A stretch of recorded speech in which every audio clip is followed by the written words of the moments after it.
নমস্কার বন্ধুরা, সুনিতার হেসেলে সবাইকে স্বাগত। রোজকার দুপুরে ভাতের পাতে মাছ কিন্তু আমরা বাঙালিরা সকলেই খেয়ে থাকি। আর এই সব ধরনের সবজি দিয়ে মাছের ঝোল কিন্তু প্রায়শই প্রত্যেকের বাড়িতেই হয়ে থাকে। সকলেই কিন্তু তাদের নিজেদের পদ্ধতিতে এই সবজি দিয়ে মাছের ঝোল তৈরি করে থাকেন। তবে আমি কিভাবে এই সবজি দিয়ে মাছের ঝোল বানাই সেটাই আজ আমি আপনাদের সঙ্গে শেয়ার করব। চলুন তাহলে দেখে নেওয়া যাক। এখানে দেখুন, সবজি দিয়ে মাছের ঝোল বানানোর জন্য এখানে আমি পটল নিয়ে নিয়েছি আর আলু নিয়ে নিয়েছি। আলু পটল দুটোকেই কিন্তু লম্বা টুকরো করে কেটে নিয়েছি। এদিকে মাছ নিয়ে নিয়েছি। আজ আমি রুই মাছ দিয়েই মাছের ঝোলটা তৈরি করব। এখানে রুই মাছ নিয়ে নিয়েছি। রুই মাছের ভেতরে প্রথমেই আমি লবণ হলুদটাকে খুব ভালো করে মাখিয়ে রেখে দেবো। তার জন্য এখানে আমি পরিমাণ মতো লবণ আর হলুদটাকে দিয়ে দিয়েছি। খুব ভালো করে মাছটার গায়ে লবণ হলুদ কিন্তু মাখিয়ে নেব। এইভাবে লবণ হলুদ মাখিয়ে আমি প্রায় 5 মিনিটের জন্য রেখে দেব।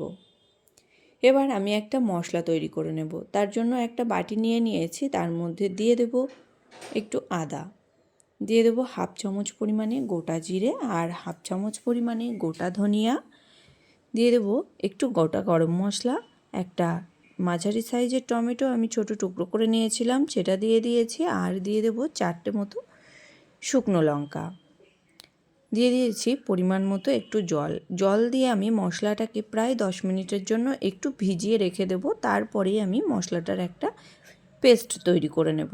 এদিকে দেখুন, কড়াইতে দিয়ে দিয়েছি পরিমাণ মতো সর্ষের তেল কিন্তু খুব ভালো করে গরম করে নিয়ে তারপরেই লবণ হলুদ মাখিয়ে রাখা মাছগুলোকে দিয়ে দেব।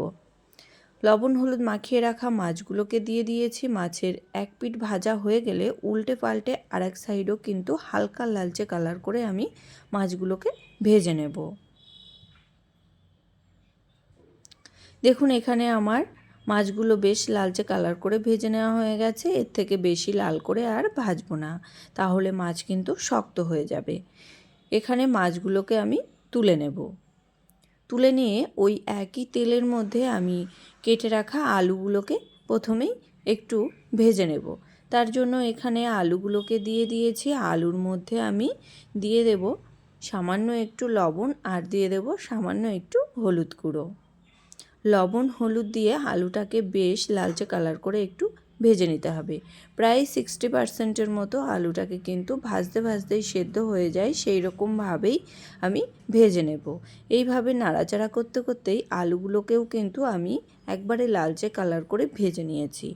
এবার আলুগুলোকে আমি তেল থেকে তুলে নেব। আলুগুলোকে তুলে নিয়ে ওই একই তেলের মধ্যেই আমি টুকরো করে রাখা পটলগুলোকে দিয়ে দেব। পটলগুলোকেও একই রকমভাবেই হালকা লালচে কালার করে ভেজে নেব।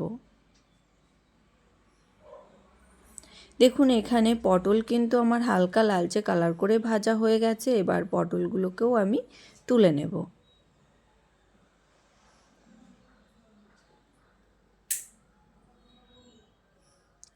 পটলগুলোকে তুলে নিয়েছি। এবার ওই তেলের মধ্যেই আমি দিয়ে দেব সামান্য একটু 5 ফোড়ন হিসাবে আমি এখানে 5 ফোড়ন ব্যবহার করেছি। আপনারা চাইলে কিন্তু গোটা জিরে কিংবা কালো জিরেটাও ব্যবহার করতে পারেন। এবার দিয়ে দিয়েছি বেটে রাখা মশলা। খুব ভালো করে মশলাটাকে কিন্তু তেলের সঙ্গে প্রথমেই একটু মিশিয়ে নেব। এবার এখানে দিয়ে দিয়েছি পরিমাণ মতো একটু হলুদ গুঁড়ো আর দিয়ে দেব স্বাদ অনুযায়ী একটু লবণ। খুব ভালো করে লবণ হলুদটাকে দেওয়ার পরে মশলাটাকে কিন্তু মিডিয়াম টু লো আঁচে রেখেই খুব ভালো করে একটু কষিয়ে নিতে হবে। দেখুন, এখানে মশলা কিন্তু খুব সুন্দরভাবেই কষানো হয়ে গেছে। এবার এখানে ভেজে রাখা আলু আর পটলকে দিয়ে দেব। আলু পটল দিয়ে দিয়েছি। এবার আলু পটলের সঙ্গেও মশলাটাকে কিন্তু বেশ 4 থেকে 5 মিনিট সময় নিয়ে মিডিয়াম টু লো আঁচে একটু কষিয়ে নেব।